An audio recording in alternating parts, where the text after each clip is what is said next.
Boa noite, deputado federal Alexandre Leite. Como vai? Muitíssimo obrigado por aceitar o convite. É um imenso prazer recebê-lo aqui. Já garanto ao senhor que o seu trabalho está sendo acompanhado por milhões de pessoas, nesse caso, e estamos vendo, através do senhor, a busca pela verdade real. A busca pela verdade real. A sua excelência traduz nessa busca o que todo o povo, toda a sociedade brasileira almeja, que é a justiça para o caso Anderson do Carmo. Lembramos que, no seu caso, na comissão, no Conselho de Ética, vocês averigam a quebra de decoro parlamentar e que não se colocam com relação ao judiciário. Mas, em relação à deputada federal Flor de Lis, esses assuntos eles se entrelaçam, já que a sociedade como um todo quer justiça. Muito obrigado, passo a palavra ao senhor para fazer suas considerações e agradecemos novamente. Marconde, obrigado pela oportunidade. Me ouve? Ouço muito bem. Boa noite. Primeiro, parabéns pelo debate de alto nível de todos os participantes. Tenho acompanhado os comentários. Eu acho que muito da nova sociedade, dessa sociedade que interage virtualmente, tem que ter a participação do parlamentar. Então, ou eu ou minha assessoria sempre estamos ligados em todos os canais para ouvir as opiniões, ver os debates, aqueles que são de níveis, aqueles que têm uma opinião concreta para dar sobre o caso, apesar de aqui eu não poder me manifestar sobre o mérito do caso Flor de Lis, eu fico à disposição para esclarecer eventuais dúvidas, como eu vi muitos questionamentos, por que o Conselho de Ética demorou tanto, né? Eu fiz questão de frisar, foi em virtude do fechamento do Congresso durante um determinado período para o funcionamento de todas as comissões, né? E, após isso, o surgimento de diversos casos graves no Conselho de Ética, né? O Daniel Silveira, com diversos processos, a própria Flor de Lis, nós conseguimos reativar, aprovar um projeto de resolução e reativar o Conselho de Ética para funcionar até mesmo antes do retorno das comissões. Então, foi um caso atípico, que ninguém previa. O Conselho ele é um conselho eleito, não é anual, todos os membros lá são eleitos para o biênio, então não existe possibilidade de conluio para manipulação de voto, em trocar o deputado da comissão para votar de acordo com um partido ou com outro convencimento, ele vota de acordo com a convicção, então todos ali são conselheiros. Eu costumo dizer, apesar de ser uma casa política, todas as comissões são políticas, apesar disso, é uma comissão política e técnica, né? E nós sempre buscamos a verdade. Como relator, eu tenho a obrigação de buscar a verdade com a maior independência possível. Apesar de ter conhecimento das verdades e dos fatos trazidos, eu tenho acesso a todos os documentos sigilosos da Justiça, da investigação, do Ministério Público, eu tenho todos os depoimentos, são horas e horas e horas e horas que eu tive de assistir um por um dos depoimentos, de todos os depoentes, para conseguir formatar a linha a ser adotada no caso. Porque aqui, eu já disse em outras oportunidades, não se investiga o crime de homicídio, né? Nós não vamos julgar a Flor de Lis pelo crime de homicídio. Nós vamos julgar a conduta dela desde o início de todo esse processo até hoje. Então, tudo que ela fez do início até as declarações de hoje, os posicionamentos dela de hoje, não só no caso dela, em todos os casos do Conselho de Ética, assim que o deputado é representado, o comportamento dele é monitorado constantemente. Então, declarações de mídia, se ele mudou a postura, se ele age com agressividade, se ele age com desdenho, com falta de respeito, principalmente com o conselho, se ele age com falta de respeito com a justiça, se ele permanece em reincidente eventual quebra de decoro, tudo isso é observado. A justiça, todos sabem, existe o velho ditado, ela é cega, né? Nós não. Eu não me faço de cego, eu enxergo tudo e relato tudo. Então, tudo o que acontece ao redor, tudo que as pessoas comentam, tudo o que a deputada faz durante esse curso investigativo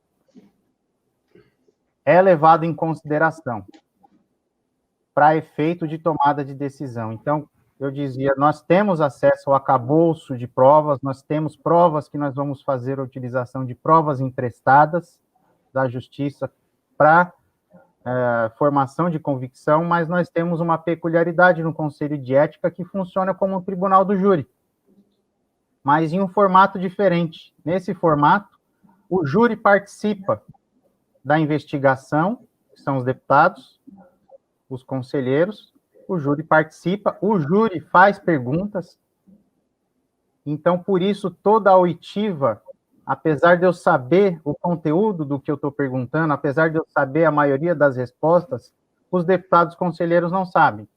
Até a apresentação do relatório, eu tenho que, com as testemunhas arroladas, trazer uma noção geral e estrita, ao final, do que se pretende recomendar no relatório do Conselho de Ética. Então, o que nós fazemos é relatar todo o caso, trazer um juízo de valor recomendativo para os conselheiros votarem, e esse relatório tem que ter muito embasamento para ser julgado aí, sim, em definitivo no plenário. Eu sempre digo e repito, a única bala de prata a perfurar a imunidade a blindagem da imunidade parlamentar é o Conselho de Ética. Nem mesmo a Justiça tem competência para tal. Vide o caso do Daniel, se nós votássemos pela soltura, ele seria solto. O próprio caso Flor de Lis, independente do caso dela, o Tribunal de Justiça tomou a decisão de afastar a Flor de Lis. A Câmara sequer tomou conhecimento disso. Porque não se afasta um deputado federal por uma decisão judicial. Isso quem faz é a Câmara. Nós temos processo para isso. Por isso, o Conselho de Ética é um conselho essencial para o funcionamento, para o bom funcionamento, para a boa convivência entre os deputados. Então, eu fico à disposição para esclarecer mais dúvidas referente aos procedimentos, e eu tenho minhas limitações de resposta para não dar nenhum juízo de valor antecipado, até porque existe muita especulação sobre alguns fatos. Eu tenho que ir a fundo nesses fatos e ver se eles incorrem na quebra de decoro, se eles são passíveis de análise perante o Conselho de Ética. Então, aqui já disse, antecipei, o homicídio não é um fato que vai ser analisado, né? Tudo que ela fez no entorno, e algumas coisas prováveis, outras não. Então, tudo que ela fez durante o curso desse processo vai ser avaliado, cada ação individualmente vai ser considerada para efeito punitivo ou não. Então, cada ação tem uma punição, aí eu falo de forma genérica, não especificamente do caso dela, mas cada conduta tem uma penalidade.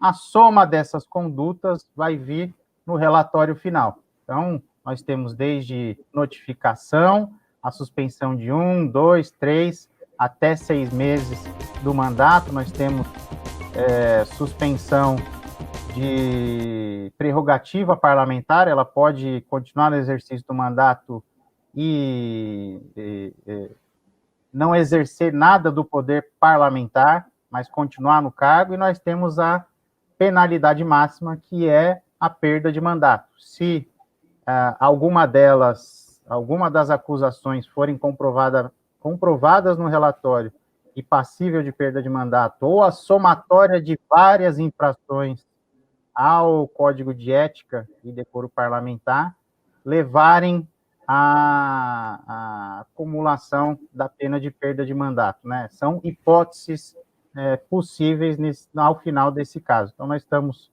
no início, um pouco atrasado com o cronograma, porque nós temos muita dificuldade de conseguir a presença dos depoentes. O que o Conselho de Ética tem, infelizmente, nós estamos trabalhando para isso, convite às testemunhas. Nós arrolamos a testemunha no formato de convite. Elas vêm se quiserem, elas podem recusar. Então, por isso, nós fazemos convite, geralmente, às pessoas que têm disponibilidade de vir, sobretudo, falar a verdade. E aquelas que não têm uma vinculação e interesse direto com a causa, em virtude de se buscar justamente a verdade. E nós temos um outro porém.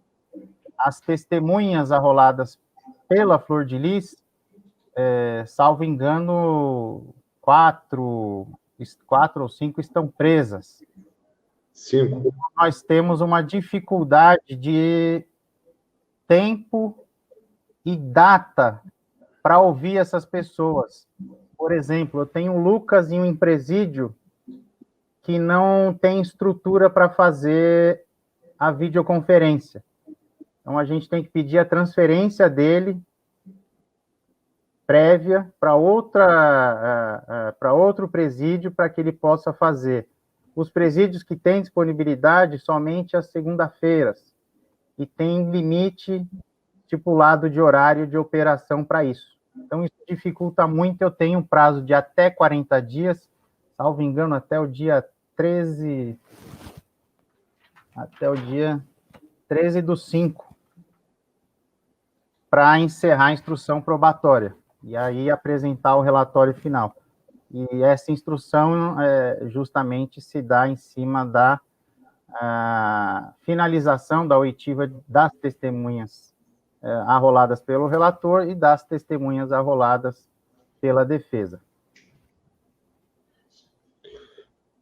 Deputado, mais uma vez, muito obrigado. Hoje, no Conselho de Ética, o senhor demonstrou total conhecimento no caso. Eu gostaria de tirar algumas dúvidas com relação ao próprio processo em si. Como o senhor disse agora, o senhor tem até o dia 13 de maio para finalizar o caso da deputada Flor de Lis, correto? Para finalizar a instrução probatória. Após o término, dia 13 de maio, eu tenho mais 10 dias para apresentar o relatório. Até 10 dias. Eu posso apresentar em 2 ou em 10, em 1 ou em 10.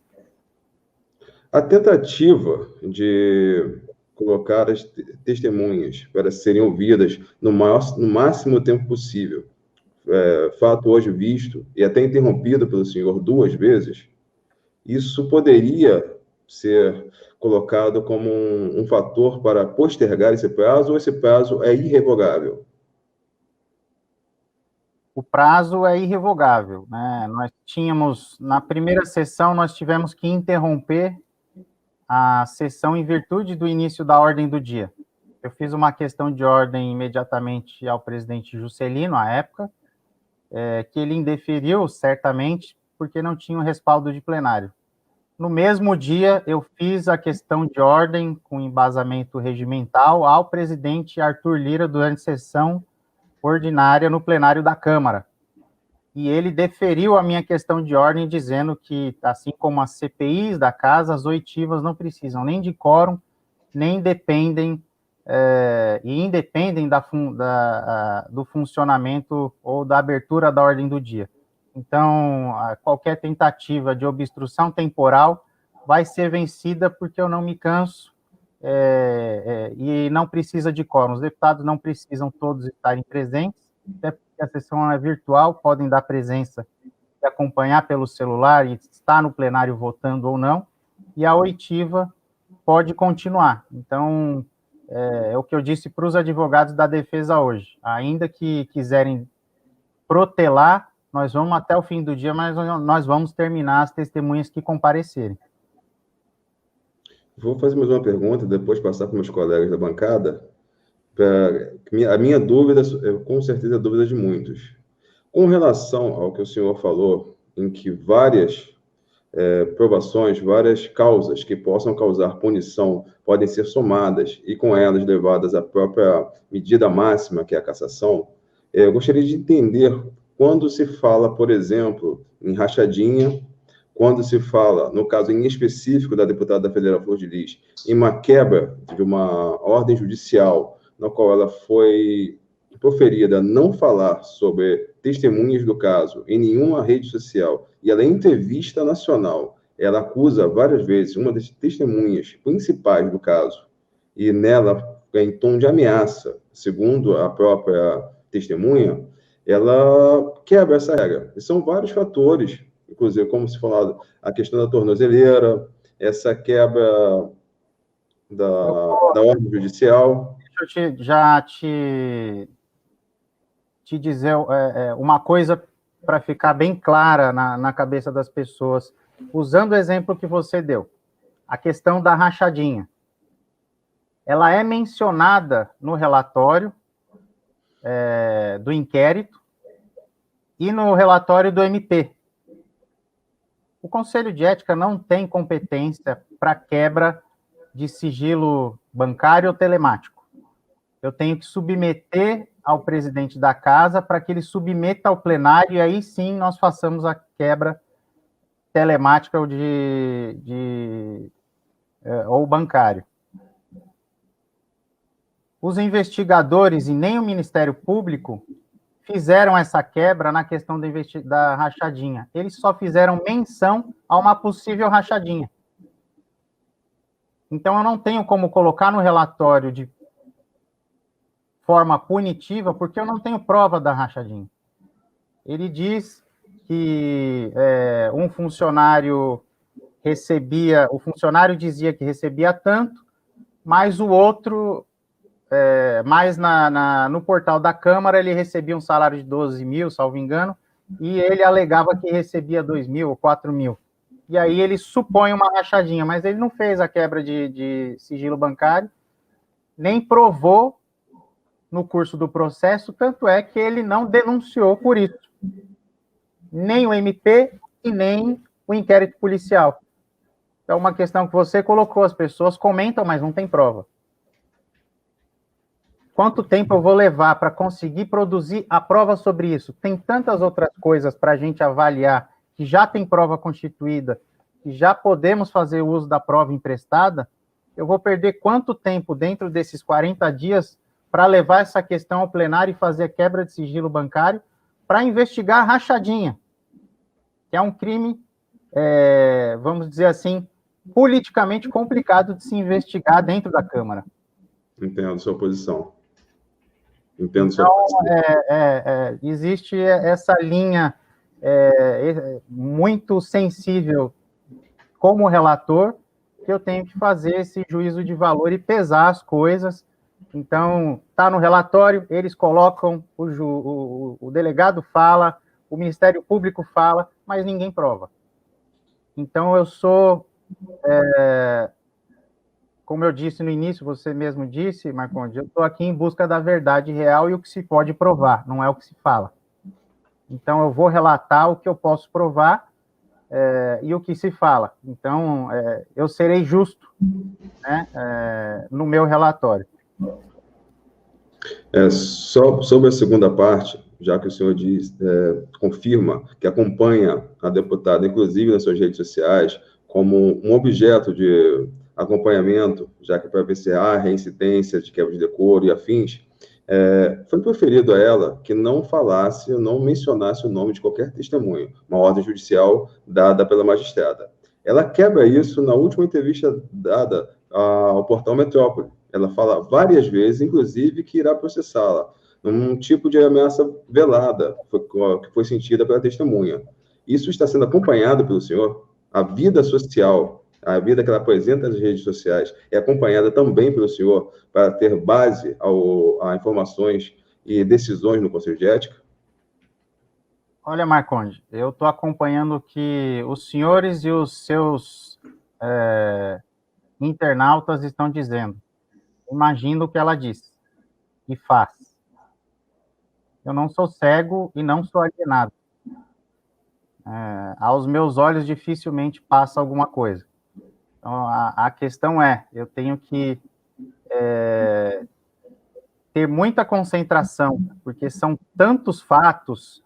Eu tive de estudar. Você já deve ter assistido alguma série longa no Netflix. Com toda certeza. Nada é tão longo quanto os depoimentos que eu ouvi. Nenhuma série é tão longa quanto os depoimentos que eu ouvi. Só da Bárbara Lomba eu tive que ouvir um depoimento de 5 horas. E ainda tive que chamar ela para ouvir de novo. Então, eu tenho que ter muita concentração em escolher bem quais são os pontos que vão ser trazidos ao relatório que tem fundamentação e sustentação para ser julgado pelos pares no Conselho e aprovado com subsídio material para ser aprovado no plenário. Todo mundo fala caçar o mandato, é um crime que todo mundo sabe, entre aspas.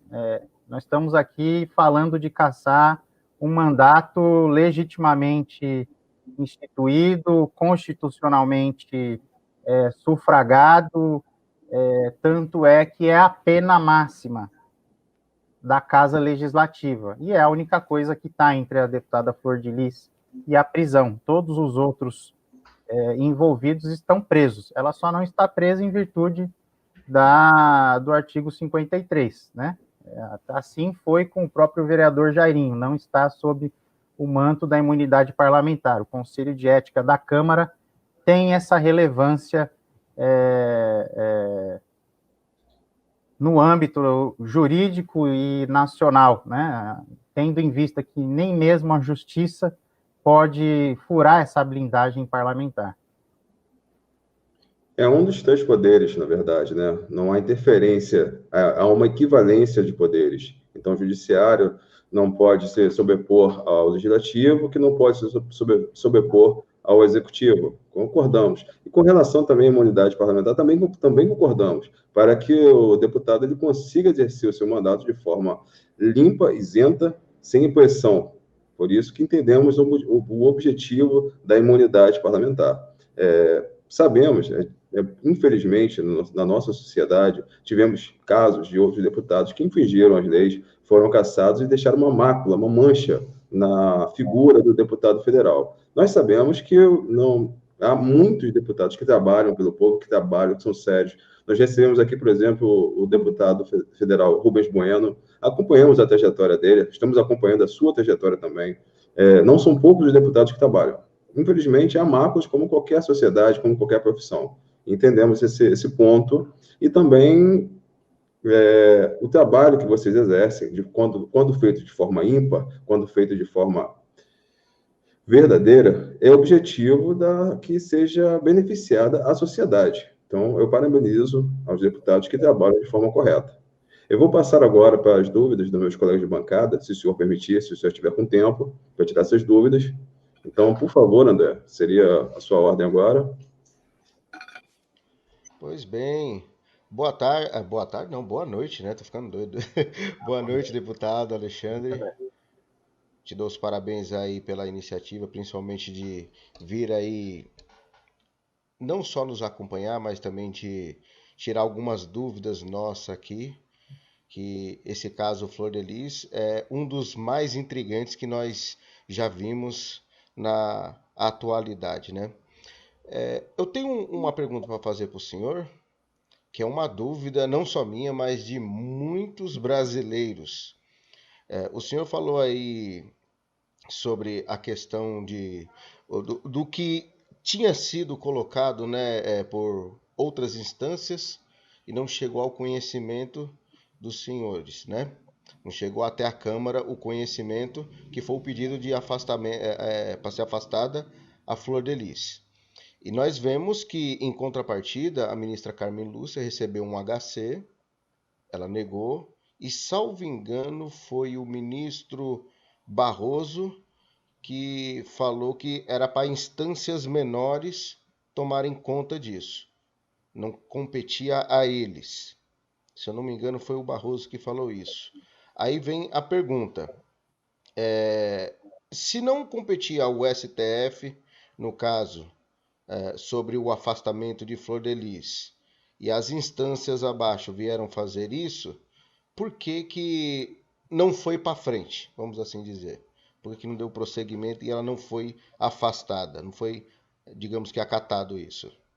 Porque não existe previsão constitucional para isso. A Constituição é clara em dizer que o deputado só pode ser preso em flagrante delito por crime inafiançável.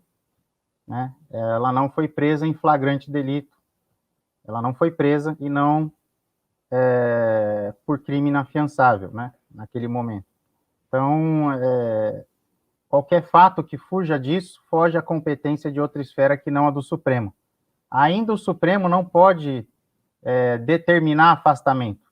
Né? A gente tem o caso do Daniel Silveiras, eu tenho as minhas ressalvas quanto à modalidade inventada pelo Alexandre de Moraes, apesar de ser relator de um dos casos do Daniel Silveira, tenho minhas ressalvas do formato que ele se utilizou para efetuar a prisão em flagrante, né?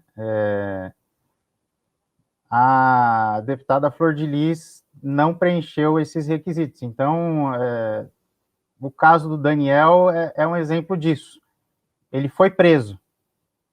Isso pode, né? Foi considerado flagrante. Por crime inafiançável, aí se considerou inafiançável a dosimetria da pena que ultrapassava os 4 anos, aí se torna inafiançável. Então, ele foi preso em 24 horas, né?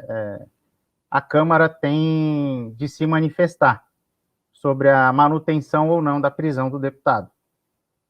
Isso cabe análise. Agora, não existe análise de suspensão de quem determina a suspensão é o Conselho de Ética, que passa ao plenário. Por exemplo, eu tenho o caso do Boca Aberta, que eu recomendei a suspensão por 6 meses do mandato e de todas as prerrogativas. Isso deve ir ao plenário ainda. Né? Houve recurso ao CCJ, mas só dou esse exemplo. Então, quem afasta é a Câmara. A única hipótese de equilíbrio aí, vamos falar um pouco de checks and balances, né? De pesos e contrapesos, é na hipótese de impeachment de ministro do Supremo, que é feito pelo Senado Federal. Né? O único exemplo de peso e contrapeso de legislativo e judiciário em virtude do Senado fazer a sabatina e efetivar a indicação do ministro do Supremo, por crimes de responsabilidade. Então, nós não temos o inverso também, nós não temos juízes, magistrados de outras esferas sendo afastados ou sofrendo processo de impeachment por crime de responsabilidade na Câmara dos Deputados. Então, essa interferência de poder não há. Então, como não há daqui para lá, não há de lá para cá. O que existe está no artigo 53 da Constituição. Entendi. É porque essa... Responde tudo? Sim, sim. Eu só fiz essa pergunta para o senhor porque muitas pessoas, assim como eu também, ficamos com essa dúvida porque ficou entendido que era para outras instâncias resolver, entendeu?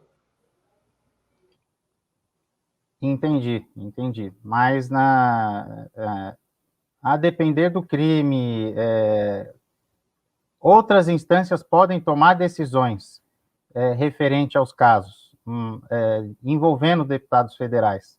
Mas quando se fala em prisão, é prerrogativa exclusiva do Supremo Tribunal Federal. Ótimo.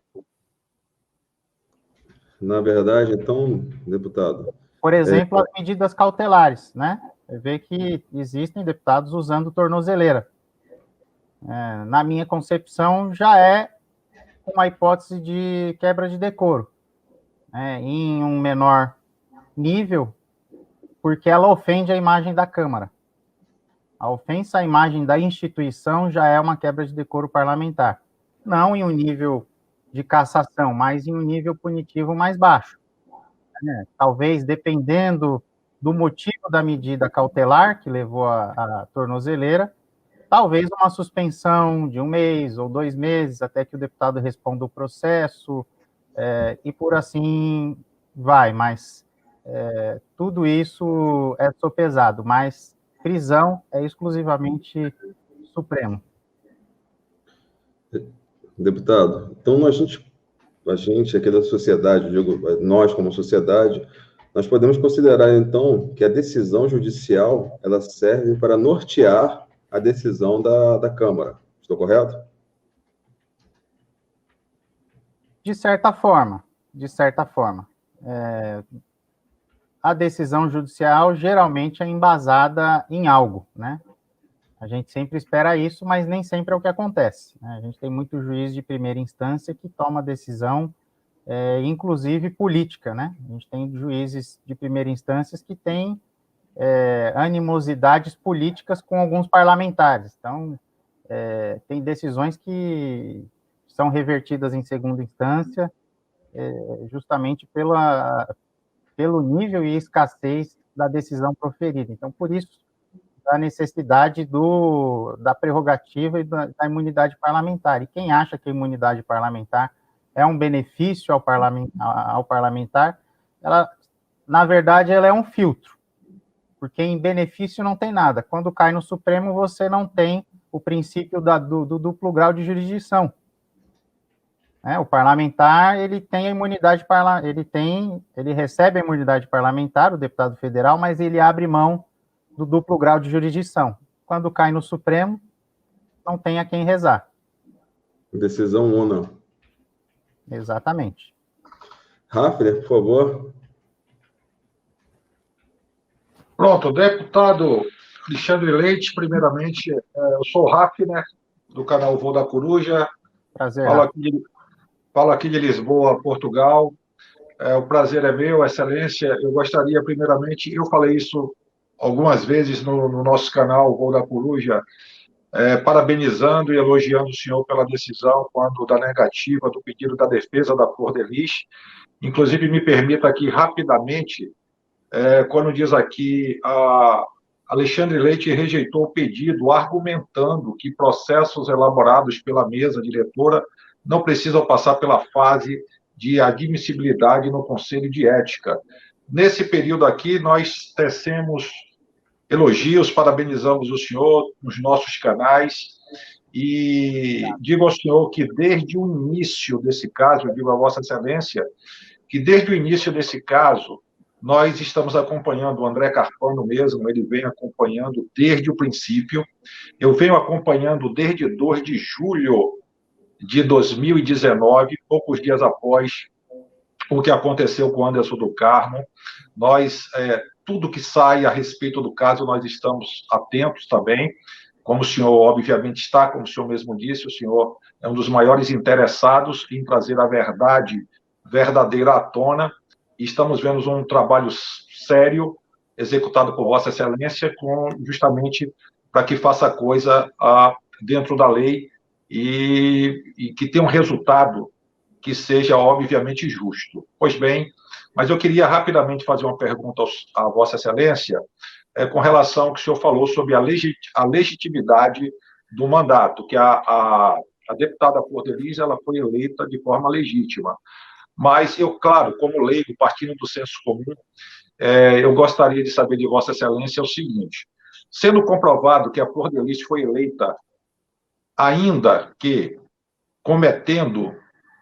sendo uma, digamos, eu não vou usar aqui uma palavra, estando ela infringindo a lei, porque se ela está com filho adotado não, ela registrou uma criança como sendo filho dela legítimo. Quando ela foi eleita, eu considero como leigo que ela foi eleita de forma ilegítima, porque a sociedade, ou principalmente os eleitores dela, eles foram ludibriados, eles foram induzidos ao erro quando votaram em uma pessoa que havia e estava no exercício, digamos assim, se eu posso dizer, de um ilícito, porque ela infringiu o Código Penal brasileiro ao registrar no nome dela uma criança. Logo, eu considero que ela foi eleita ilegitimamente, porque quem votou nela não sabia desse detalhe e provavelmente também com outros ilícitos que estão aí agregados, tá? E não bastasse isso, outros ilícitos foram cometidos após a eleição dela, no exercício do mandato. Aí eu pergunto, isso não pesaria, até tendo em vista, deputado Alexandre Leite, tendo em vista que 2022 é um ano de eleições, né? E eu acredito que a sociedade brasileira está de olho, inclusive, dentre outras coisas, no resultado desse caso Flor de Lis, o que vai acontecer. A sociedade está clamando, está pedindo, inclusive, eu posso dizer, pelo tempo que nós acompanhamos o caso, está pedindo uma resposta, né? Uma resposta que seja considerada pelo povo como justa, que seria a cassação da Flor de Lis, e, enfim. Aí eu pergunto ao senhor, ela não teria sido eleita de forma ilegítima, uma vez que ela estava, digamos assim, na prática do ato ilícito, tendo um filho que ela dizia ser biológico sem um ser, e ela registrou ele como sendo? E eu também pergunto ao senhor, é levada em consideração a vontade do povo? É levada em consideração a expectativa da sociedade quando um caso como esse, de tamanho vulto, de tamanha repercussão aqui na Europa, em todo lugar do mundo, está todo mundo acompanhando, todo mundo atento, a Câmara, Vossa Excelência e a Câmara dos Deputados como um todo observam isso também, a reação do povo, como a sociedade, o que a sociedade está esperando como resposta da parte da Câmara, que é a Casa do Povo, a Câmara Federal? Essas duas perguntas que eu faço a Vossa Excelência. Desde já eu agradeço. Obrigado pela pergunta. Vamos começar pela parte do estelionato eleitoral. Ele não existe. Infelizmente, não existe essa modalidade ou tipificação criminal. O deputado responde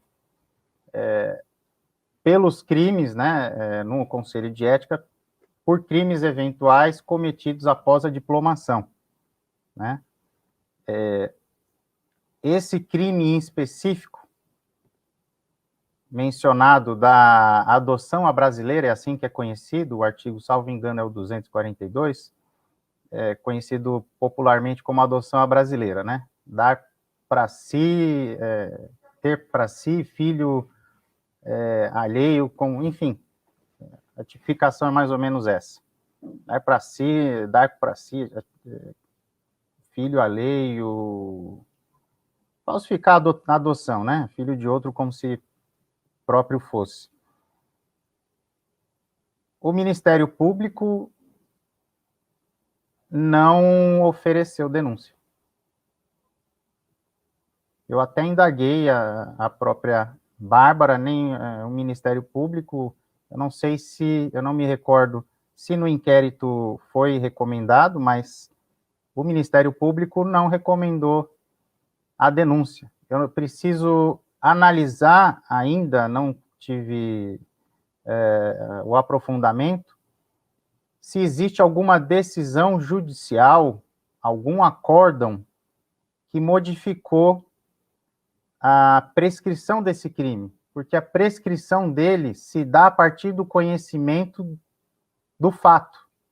Conhecimento do fato se deu agora durante o curso da investigação, e me parece que a Justiça decidiu pela preclusão. E eu não entendi essa decisão.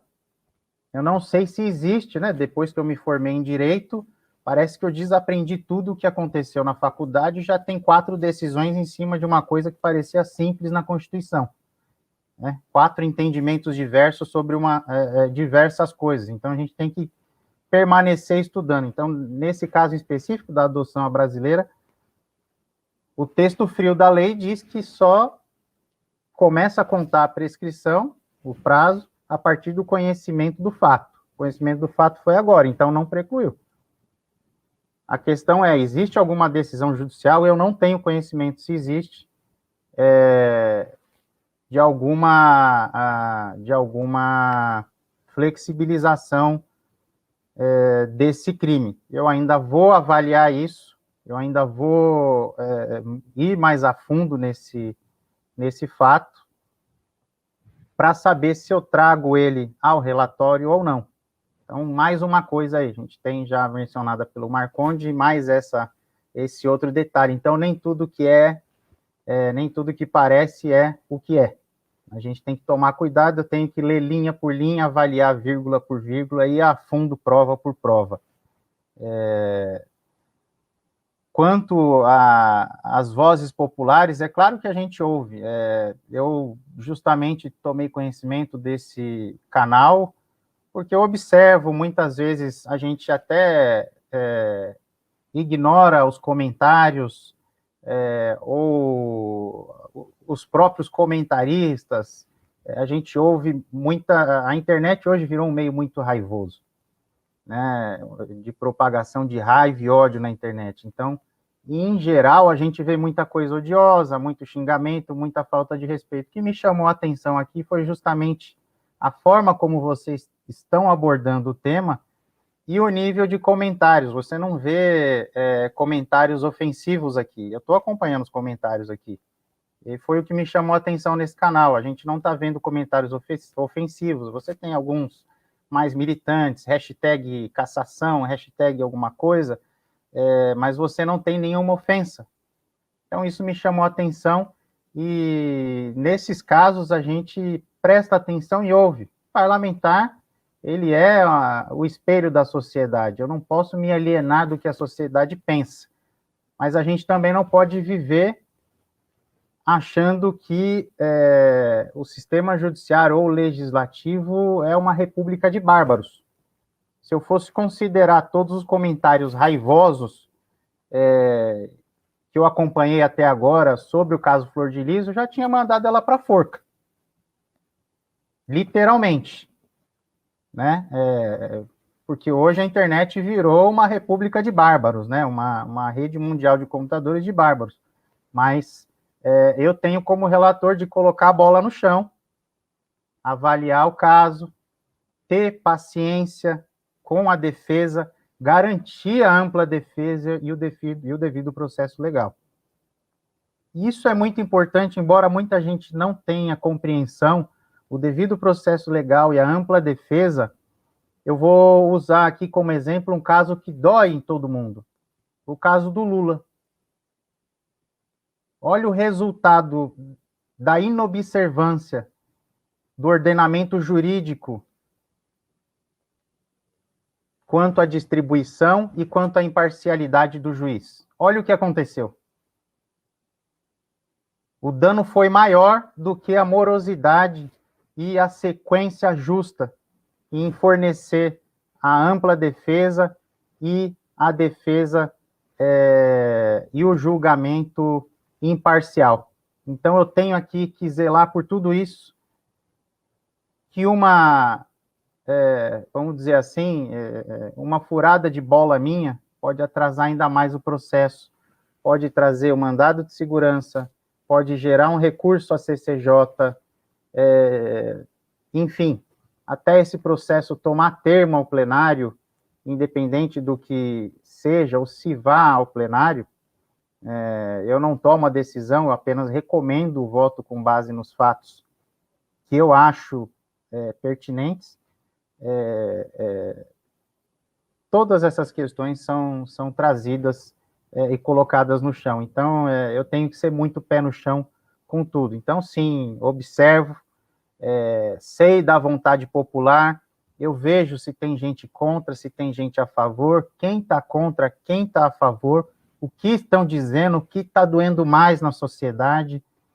Tudo isso eu observo, levo em consideração, tudo aquilo que é ponderado dentro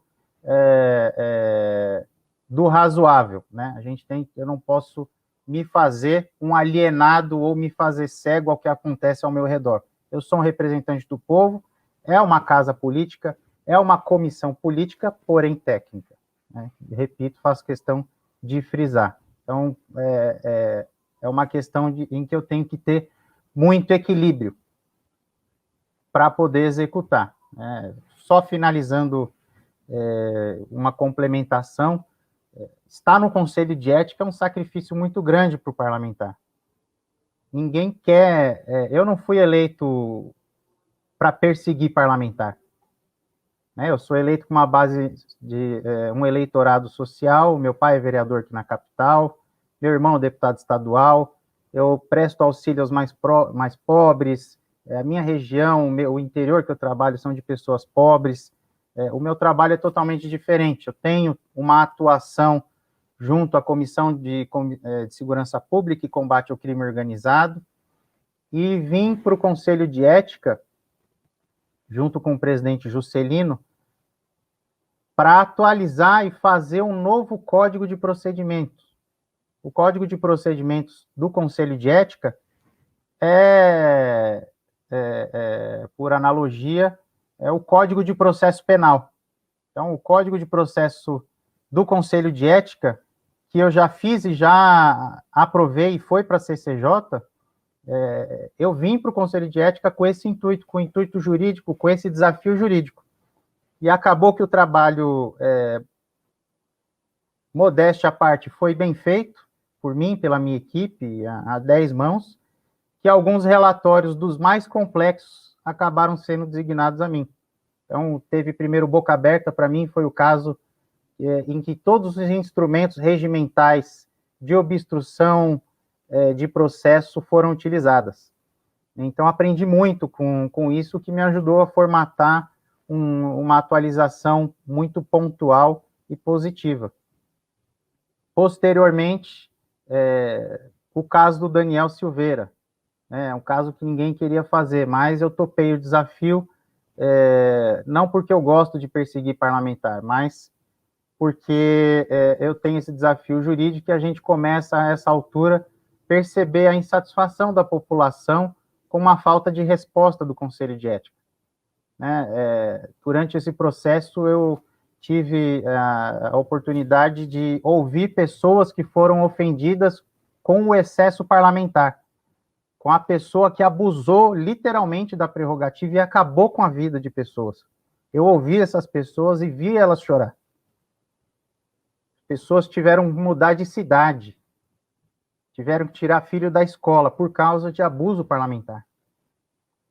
Então, a gente vê também uma falta de resposta. Às vezes, a gente quer o imediatismo, mas a gente vê uma falta de crença. Eu passei a perseguir isso, não os parlamentares, mas a perseguir essa resposta à sociedade com o intuito de resgatar a confiança de que existe um Conselho de Ética e ele não é corporativista. Ele deixou de ser corporativista. Em um tempo passado, ele pode até ter sido. Espero eu que, assim como foi a formação passada e agora uma nova eleita, nós não tenhamos nenhum tipo de corporativismo nas decisões, que elas sejam justas, por isso eu tento ser o mais justo possível nos meus relatórios. Espero ter respondido a pergunta, apesar de ter me alongado muito na resposta. Não, para mim, perfeito, Excelência. Muito obrigado. Valdir Gomes, por favor. Se você também puder incluir essa pergunta que está na tela, eu te agradeço. Sim, já vou começar por ela. Obrigado, Marconde. Deputado, um prazer falar contigo. Sou Valdir Gomes, meu canal é o meu nome. Eu sou de Minas Gerais, uma cidade interior da capital mineira, uma cidade de aproximadamente 200 mil habitantes. Estou aproximadamente a 230 quilômetros de Belo Horizonte. A primeira pergunta é a que está na tela aí, é um internauta que perguntou. O senhor muito bem acompanha Flor de Lis aí, né? Acompanha os passos de Flor de Lis, sabe tudo que ela faz nas lives e tem observado muito bem. Teve uma live que ela fez que ela ameaçou nós, os youtubers, e falou que poderia até localizar os nossos endereços. E a pergunta aí que o inscrito do canal já fez foi essa. Só isso aí já não seria quebra de decoro parlamentar? Muito bem, obrigado pela pergunta. Vamos lá. Como relator, né, eu tenho 2 desafios nesse caso. Um é me manter focado para não me perder naquilo que eu escolhi como sendo o sustentáculo da minha recomendação. Então, se eu for disparar para todo lado, eu não vou ter sustentação em nada. Como a gente não deixa de acompanhar os casos, aliás, ainda respondendo a primeira parte, como relator eu tenho que me ater exclusivamente ao conteúdo da representação. Tudo que consta na representação. Isso não quer dizer que eu tenho que fechar o olho para outras coisas que ocorrerem. Ela pode sofrer outras representações, mas em temas distintos, elas vão ser julgadas de formas distintas. Assim como o Daniel. O Daniel responde 6 processos no Conselho de Ética. São coisas distintas.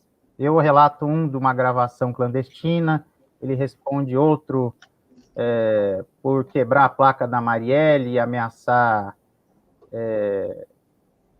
manifestantes, responde a questão do Supremo, as ofensas do Supremo, enfim. São fatos distintos em representações distintas. Não pode se unir todas em uma se elas não forem correlatas. Aliás, no caso do Supremo, houve cerca de 9 representações, né, e elas se apensaram em uma, né, das 9, se eu não me engano, das 9, 6 apensaram em uma, que eram correlatas. As demais foram sorteadas separadamente. Eu não sei do caso concreto. O que me compete como relator é avaliar os indícios, né, referente a essa acusação que vocês estão fazendo aí. Eu não tenho conhecimento dos fatos todos. Se puderem, façam uma petiçãozinha para mim, juntem o vídeo, o material probatório, encaminha para a minha assessoria, pode encaminhar para a assessoria de imprensa mesmo, que eu vou avaliar, e isso eu não posso trazer na avaliação desse caso. Mas no relatório final, eu posso trazer, se houver indícios de quebra de decoro, esse caso, juntar ele no meu relatório, e junto da aprovação da recomendação, se encaminha à corregedoria da casa. Né? Aí a gente tem vários poréns a partir daí. Se for um caso de suspensão de mandato, esse caso pode ir para a corregedoria ou sofrer outra representação, que pode ensejar outra pena. Não estou dizendo que isso vai ocorrer, mas também pode acontecer de a recomendação, eventualmente, ser pela perda de mandato. E aí eu vou recomendar o encaminhamento disso para corregedoria parlamentar? Entende? Sim, sim. Perfeito. Então, isso tem que ser levado em conta. Então, não vale a pena eu me perder, apesar de que vocês podem fazer isso, eu levo em conta, porque a conduta parlamentar, ao menos enquanto você responde um processo, ela tem que ser respeitosa, você tem que se policiar. Se você errou e está respondendo um processo no Conselho de Ética, inocente ou não, você tem que se comportar naquele período.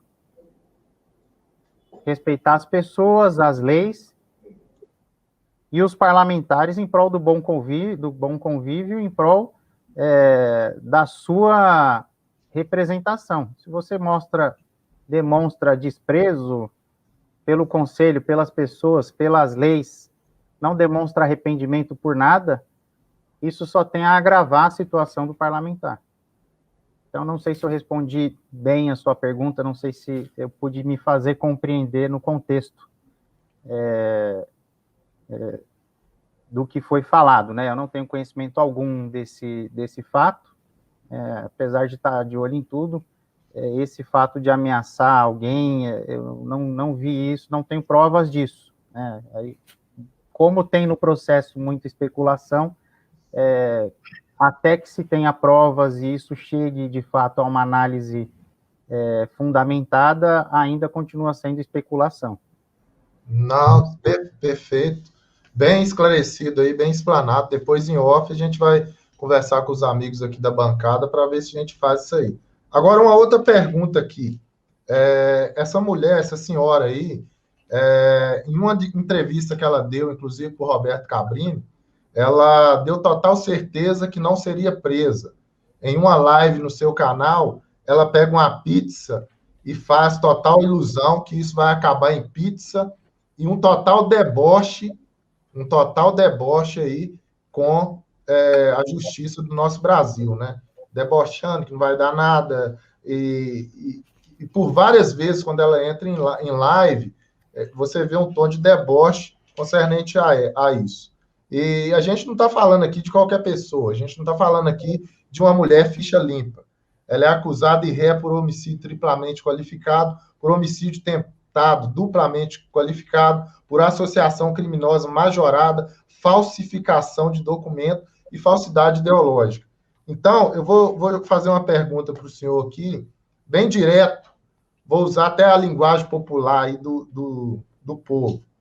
A Flor de Lis, quanto tempo que Flor de Lis ainda irá ficar solta e no final, no desenrolar da carruagem, aí, né, o desenrolar de tudo, tem alguma possibilidade de chegar ainda até 2022, e se chegar ainda até 2022, os trâmites aí, os processos de tudo, ela pode perfeitamente se candidatar novamente a uma possível, ela tentar uma possível reeleição? Eu sei que o senhor não pode dar data exata, né?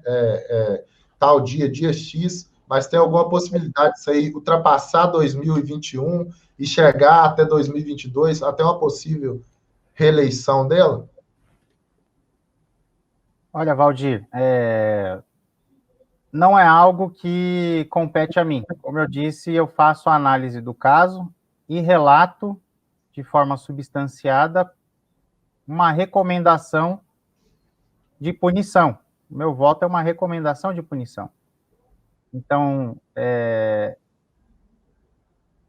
se houver punição, né, eu não posso tomar nenhum tipo de parcialidade aqui. Então, se houver punição, eu faço a mera recomendação. Cabe ao plenário da casa fazer o julgamento do caso em plenário. Então, pelo menos 257 parlamentares votando numa eventual perda de mandato, né, caso ocorra.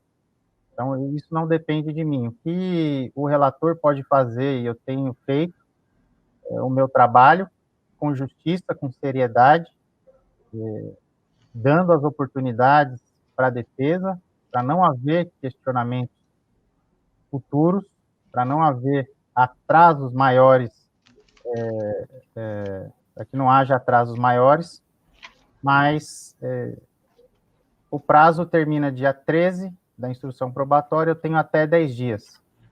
Eu acredito que muito menos de 10 dias eu apresente o que o relator pode fazer para dar celeridade ao processo. Então, eu não acredito que qualquer punição recomendada ou não venha a perdurar até a próxima eleição. Eu acho que, encerrando dia 13, dia 20, final de maio, isso, acredito eu, final de maio, ou final de maio ou primeira semana de junho, no máximo. Eu acredito que isso já deva estar em plenário, caso seja aprovado alguma punição no Conselho. Perfeito. A última pergunta aqui, o senhor fica à vontade, né? Não sei se o senhor pode responder ou não. O senhor tem acompanhado aí, com certeza, a repercussão do caso Henri Borel, todos nós temos falado muito. Pois não, Marcon? Desculpa te interromper, é por conta do tempo do deputado, então a gente está deixando 2 perguntas e o doutor Ângelo Máximo entrou agora. E é só para a gente não misturar um assunto no outro, tá? Desculpa eu te interromper. Não, mas daí total flor de lis, só vou falar aqui a questão da imunidade parlamentar, por isso que eu dei o exemplo. Não vou entrar de...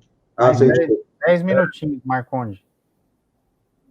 Então, é o seguinte, concernente à imunidade parlamentar, e se Flor de Lis não tivesse, ela já teria sido presa, né, obviamente, aí, por não ter a imunidade parlamentar. A gente vê aí como que a imunidade parlamentar prende a pessoa a não ir direto para a cadeia, né, sendo bem claro e objetivo. Qual que é a opinião do senhor concernente à imunidade parlamentar? O senhor seria a favor ou contra a imunidade parlamentar? Se o senhor puder responder essa pergunta. Eu acho que eu já respondi Já respondeu, Valdir. Já respondeu. Já respondi. Perfeito. Eu falo de novo, mas... Não precisa. Obrigado.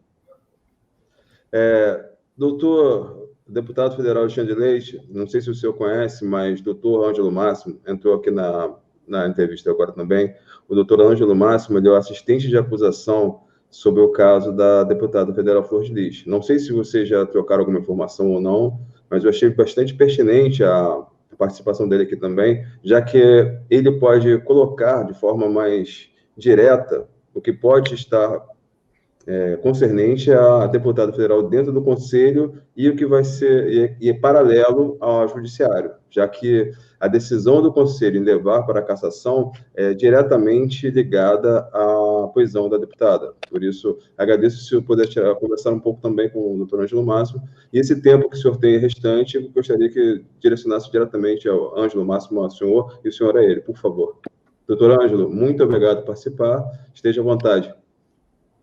Boa noite a todos, mais uma vez. Boa noite, excelentíssimo senhor deputado Alexandre Leite.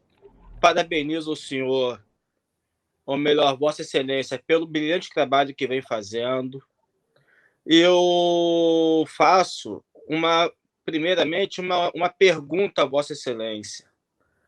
Eu sou assistente à acusação desse caso desde o início. E vejo que agora os filhos serão ouvidos como testemunhas de defesa, inclusive a Simone, aonde a defesa traz uma inverdade dos autos, dizendo que a Simone confessou ser a mandante do crime, o que é mentira, excelentíssimo deputado. Eu tenho provas que juntei nos autos contundentes a essa mentira, qual seja, da coação, do assédio que ela disse que sofria, em troca do pastor pagar o tratamento de saúde dela, quando, a bem da verdade, houve uma demanda judicial da Simone em desfavor do plano de saúde, que teve determinação judicial para pagar, custear o tratamento de saúde dela. Ou seja, essa estratégia de que ela sofria o constrangimento por parte do Anderson é mentira. Eu não tenho poderes, excelentíssimo deputado, para juntar documento no Conselho de Ética, conforme o artigo 13 da Consolidação. Então, eu queria saber de Vossa Excelência, eu posso me reunir com Vossa Excelência, seja em São Paulo ou em Brasília, ou então remeter a documentação que eu entenda necessária e pertinente ao Conselho de Ética a Vossa Excelência? Doutor Ângelo, até recebi um ofício do senhor, agradeço essa oportunidade. Eu não posso, de alguma forma ou de qualquer forma, transparecer imparcialidade. Eu sou o relator que recomendo o voto, mas eu não posso transparecer qualquer tipo de parcialidade. Se eu me reunir com Vossa Senhoria, imagine o contrário. Eu me reunindo com os advogados da defesa, da Flor de Lis. Né? Eu tenho que estar no meio dessa, por isso que eu não aceitei inicialmente. Mas assim como a defesa peticionou ao Conselho de Ética, peticionou ao relator, Vossa Senhoria pode peticionar ao Conselho, peticionar ao relator todo o conjunto probatório que tem, todos os fatos que quer trazer em interesse a representação, e eu vou fazer a devida avaliação, ainda que não faça a juntada documental dos fatos, parcialmente ou totalmente, se algo ali das manifestações alegadas puderem me auxiliar na busca da verdade, elas vão ser consideradas para juízo de valor na recomendação do relatório. Não sei se eu fui bem claro. Não, Vossa Excelência foi claro. Porque o que acontece, Excelência? A Simone fala desse assédio sexual que ela sofria do Anderson. O Anderson agora, para deixar claro para o relator, o Anderson agora passou a ser um estuprador, e o fato de uma neta da deputada Ré ser hoje homossexual... Doutor Ângelo, desculpe interromper o senhor, mas só para maximizar o tempo. Eu já disse que eu não sou alienado, e eu tenho conhecimento de todos esses fatos, tanto do que é verdade do que é mentira. Eu só tenho que provar eles no processo. Esse é o meu trabalho. Fica tranquilo que eu sei ali quais são as estratégias de defesa, eu sei o que o Ministério Público colocou, eu sei até onde o GAECO fez, eu sei o que a Bárbara investigou, eu sei o que o Alan investigou. Parcialmente, já vi entrevista sua, manifestação sua, sei da sua indignação, da sua preocupação, do seu profissionalismo. Então, pode ficar tranquilo quanto a isso. Aceito todas as manifestações possíveis, conjunto de informações é muito importante para a avaliação do mérito como um todo, mas não se preocupe com a minha possível alienação dos fatos. Vou usar aqui um jargão bem popular para que todo mundo entenda. Primeiro, que ninguém vira deputado federal sendo idiota. Segundo, que eu não sou idiota. Obrigado, então, excelentíssimo deputado. Confio muito no trabalho do senhor, como confio no trabalho de todo o Conselho. Muito obrigado. Obrigado, doutor Ângelo. Eu fico à disposição. Obrigado. E o que Vossa Excelência precisar também, eu estou inteira disposição. Qualquer esclarecimento. Tá. A minha assessoria já está berrando comigo aqui. Áudio. Eu tenho. Não, do Marcondes. Só fechando a última pergunta, só para nem que nada tenha a ver, mas o senhor, como relator do caso... o senhor, como relator do caso da deputada Flor de Lis, e relator de outros casos, como o senhor mencionou, o senhor, é uma pergunta que não tem a ver com o caso em ser relator, tá? O senhor, como deputado, ainda consegue legislar? Consegue tempo para legislar? Consigo. Essa é uma dúvida minha. Tem sido muito difícil. Por exemplo, conseguir aprovar o Código de Procedimentos do Conselho de Ética. É uma normativa interna, mas é legislar. Eu faço indicações e alterações ao orçamento. Também é uma forma de legislar. Tem alguns relatórios meus ainda pendentes. Hoje eu pedi para retirar de pauta na Comissão de Viação e Transportes, que é a questão da cobrança de bagagens, preço embutido na bagagem aérea, cobrança por peso, enfim, a gente está regulamentando aquilo ali. Eu sou o relator disso e estou pedindo para tirar de pauta, porque hoje teve a reunião da CVT, né, da Comissão de Viação e Transportes, e teve a oitiva.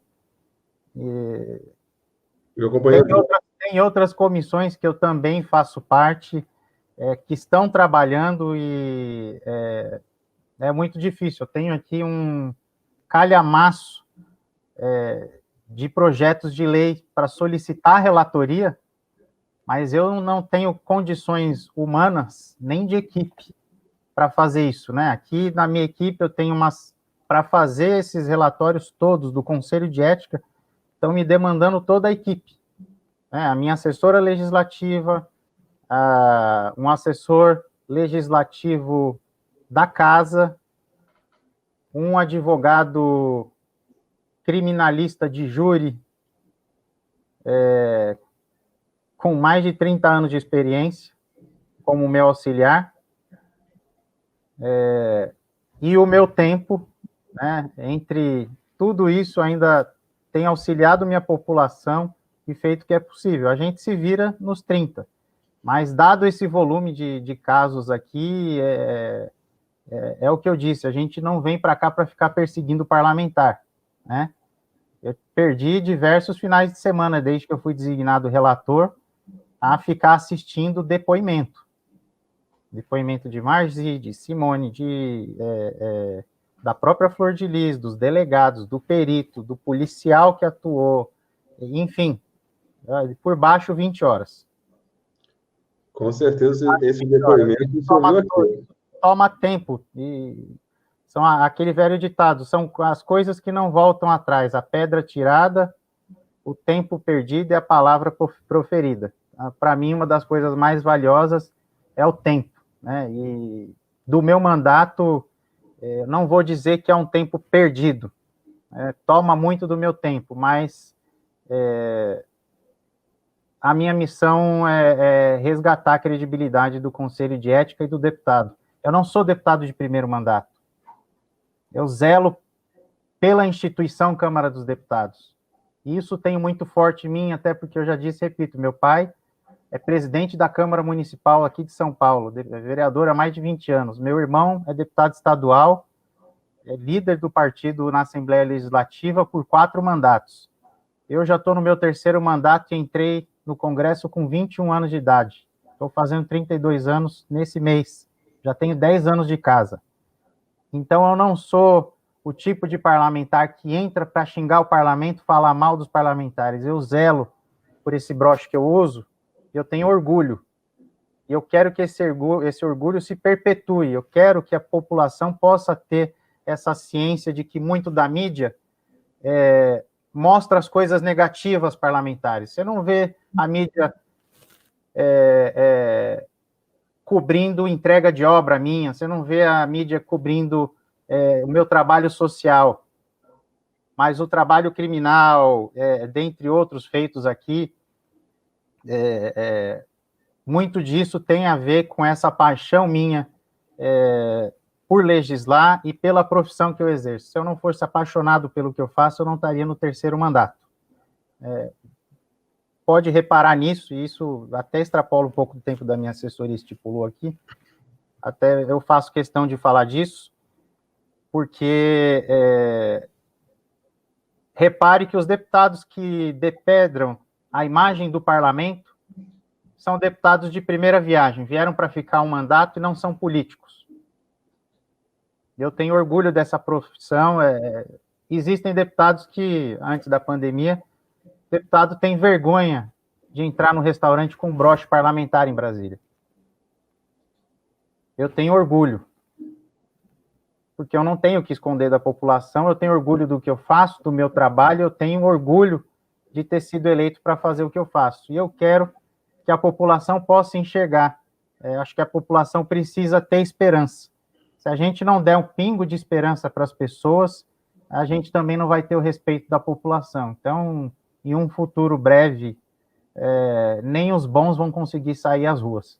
Eu prezo muito por isso, e por isso eu tenho dedicado tanto do meu tempo ao Conselho de Ética, e agora coloquei o meu nome ao sacrifício de mais 2 anos à frente do Conselho até o fim do mandato. Então, ainda tem muita água para rolar por baixo dessa ponte. Deputado, o senhor poderia passar as suas redes sociais para mim passar a seguir? O Instagram é alexandreleite.sp e o Facebook também, alexandreleite.sp. .sp. Ok, obrigado. Deputado. E o Twitter é @, né? @Alexandre Leite. O A é o @ Alexandre Leite. É isso? alexandreleite.sp? É .sp? Estou falando com ponto aqui. É .sp, alexandreleite.sp, mas o A é @. Ok, obrigado. Deputado, ficamos imensamente felizes com a sua participação. Não sei se o senhor conhece, aqui na Rede Rio também temos um quadro que é chamado Fala Deputado, em que a gente conversa com o deputado diretamente para conhecer o seu projeto, conhecer sua vida, seu histórico. Começamos esse projeto com o Rubens Bueno e gostaríamos de continuá-lo com o senhor em momento futuro. Então, já fica o convite. Não é comigo, é com a Fernanda Piacentini, que faz a entrevista, com uma conversa direta entre vocês. Se o senhor puder, mais tarde, no momento futuro, eu falarei com a sua assessoria de imprensa para marcar. Seria de grande satisfação para a gente ter isso, porque colocar o deputado na linha de frente, colocar o deputado como parlamentar mesmo do povo, em que o povo possa ver o seu voto ali, trabalhando, dando sua opinião e colocando seus projetos. Então, eu só tenho a agradecer o seu trabalho e a sua participação aqui. Eu sei que seu tempo está estourado e eu agradeço imensamente. E fica o convite, caso o senhor possa fazer esse trabalho, essa entrevista que é um pouco diferente do que fizemos agora, já que aqui focamos no Conselho de Ética e na entrevista seria focada no deputado Alexandre Leite. Um pouco diferente. Falaremos sobre seus projetos sociais. Só marcar com a minha assessoria já está aceito. Obrigado. Mais uma vez agradeço e pelo tempo dado. Fique com Deus, deputado. Obrigado. Posso só fazer uma pergunta rapidinha? É segundos. Eu vi aqui no Instagram da Vossa Excelência jogando uma foto aqui, jogando bola. É palmeirense ou São Paulino? Não precisa responder. Pelo amor de Deus. Corintiano. Não precisa responder.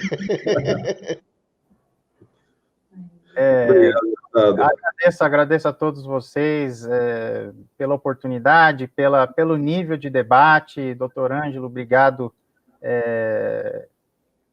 pelo contato, obrigado pelo profissionalismo, pela preocupação com o caso, até porque representa a família do falecido Anderson. E quero fazer um agradecimento e uma parabenização especial aos internautas que estão comentando, que foram eles que me chamaram a atenção. Eu já disse e repito, né, muitas redes raivosas, muitas redes de propagação de ódio, e aqui eu fui acompanhando os comentários, continuo assistindo, já vejo aqui alguns palmeirenses cair um pouco o nível, mas muito boa a participação e o nível de debate aqui estabelecido por todos os participantes. Mantenha assim, já gostei, vou continuar acompanhando e fico à disposição. Muitíssimo obrigado, deputado. Obrigado, deputado. Obrigado por toda a atenção dada a esse grupo maravilhoso de entrevistadores, que tem, com certeza, o meu aval, sou fã deles, e agradeço por o senhor também disponibilizar um tempo com nós aqui, públicos, em prol do caso. Muito obrigado. E parabéns pelo seu aniversário. Então, parabeniza antes que dá azar. Deus, quando vê parabenizar antes, ele acha que está